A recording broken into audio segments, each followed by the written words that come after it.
Sa video na ito, dadalhin ko kayo sa isang kwento ng mga kulto at misteryo na nagkukubli sa likod ng mga alamat. Isang kwento ng isang college student na nagbalik sa probinsya para sa libing ng kanyang lolo. Ngunit natuklasan ang mga lihim ng kanilang pamilya at isang kulto na nagtatago sa gubat. Kasama ang kanyang kaibigan, sinubukan nilang tuklasin ang puso ng gubat. Ngunit sa kanilang paglalakbay, natagpuan nila ang altar ng kulto at nahuli ng mga ito. Paano kaya sila nakatakas sa bingit ng kamatayan at ano ang mga aral na kanilang natutunan sa kanilang nakakatakot na karanasan?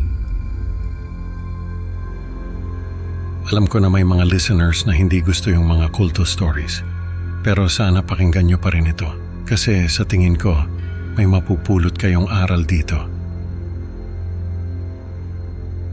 Ako nga pala si Dave.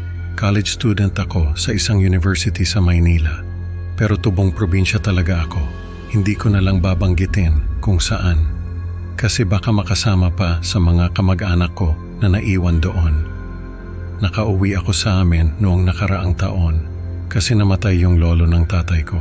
Hindi ko na siya inabutan kasi sa Maynila na ako pinanganak at lumaki. Pero kahit na ganoon, kailangan ko pa rin umuwi para sa libing niya. May mga alamat sa amin na may mga kulto raw na nagtatago sa mga gubat at bundok. Naghahanap sila ng mga taong isasakripisyo sa kung sino mang sinasamba nila. Maraming nawawalang tao sa amin na hindi na natatagpuan. Kaya kahit na alamat lang ang mga kulto na yon, marami pa rin ang naniniwala na totoo sila at sila ang may kagagawa ng mga pagkawala. Nung nakauwi ako, may napansin akong kakaiba. Ang daming tao na umiiwas doon sa isang kalye na may bagong tayong convenience store. Ang alam ko kasi, doon sa kalye na yon, may shortcut papunta sa bayan. Kaya dapat marami ang dumadaan doon. Nagtanong ako sa mga pinsan ko, sabi nila may masamang reputasyon daw yung kalye na yon. Marami raw ang nawawala kapag dumadaan doon. Tapos, yung mga nawawala, natatagpuan sa gubat na malapit doon sa kalye. Wala ng buhay at wala ng puso. Kaya pala umiiwas yung mga tao. Siguro ay may kulto na naman na nagtatago doon sa gubat. Nakakuha ako ng journal ni Lolo. Doon ko nalaman na napakarami palang itinatago ng pamilya namin.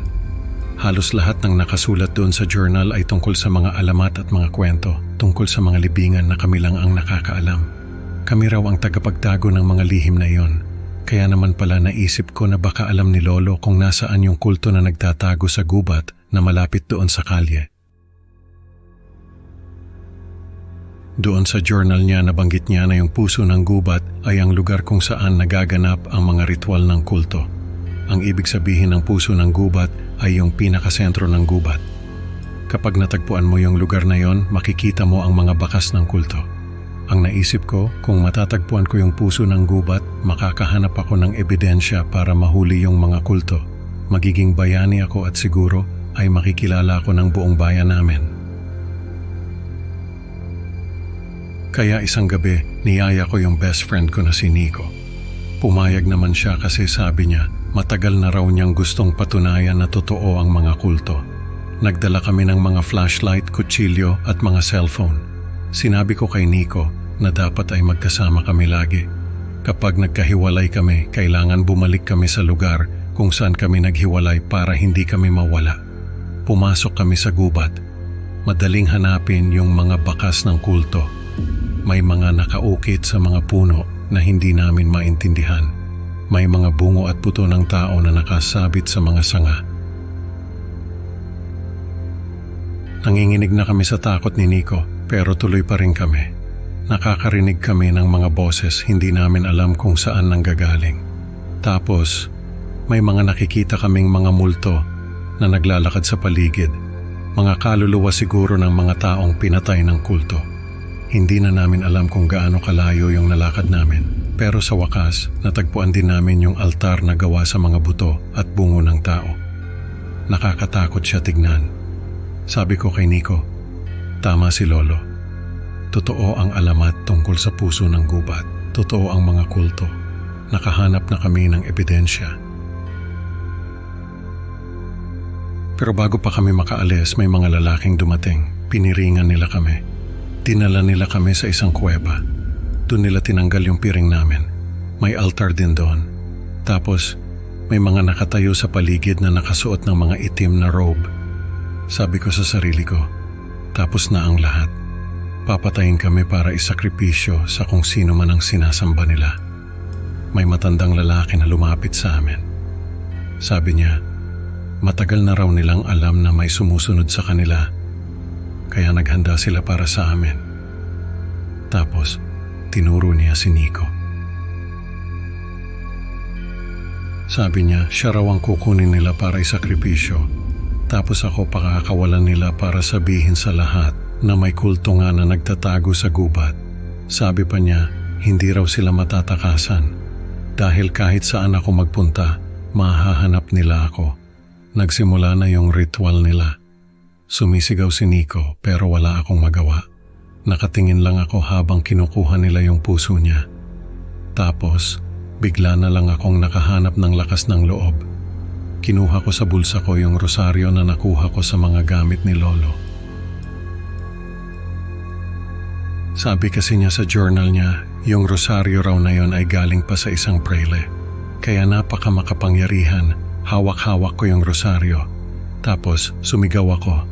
Sabi ko, hindi ako natatakot sa kanila dahil alam ko na hindi sila magtatagumpay sa mga ginagawa nila. Tapos bigla na lang nawala yung mga ilaw sa paligid. Nagsigawan yung mga kulto. Nawala yung mga nakikita ko. Tapos nagising na lang ako na nasa labas na ako ng gubat. Hindi ko alam kung ano ang nangyari. Pero sa tingin ko si Lolo ang tumulong sa akin para makalabas ako. Siguro ay ginabayan niya ako palabas ng gubat. Dahil sa mga nangyari, naisip ko na hindi dapat doon nagtatapos ang lahat. Kailangan kong ipagpatuloy ang laban. Hindi pwedeng matakot na lang ako at magtago. Kaya bumalik ako sa gubat pero hindi na ako nag-iisa. Kasama ko na ang mga pulis. Pero wala kaming natagpuan. Wala yung altar. Wala yung mga nakaukit sa puno. Wala yung mga buto at bungo. Malinis ang buong gubat. Tapos nawawala rin yung matandang lalaki na nagsabi sa amin na may mga nawawalang tao sa kalye na yon. Wala raw nakakaalam kung sino yung matanda na yon. Parang hindi raw nila ito nakikita. Hanggang ngayon, nawawala pa rin siya. Pero may mga pagkakataon na nakikita ko siya sa panaginip ko. Lagi niyang sinasabi sa akin na hindi pa tapos ang lahat at kailangan kong mag-ingat.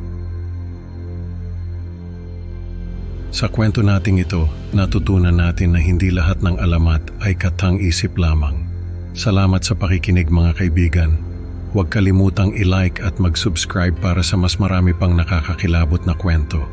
Hanggang sa susunod na kwento, mag-ingat sa mga anino ng kagubatan.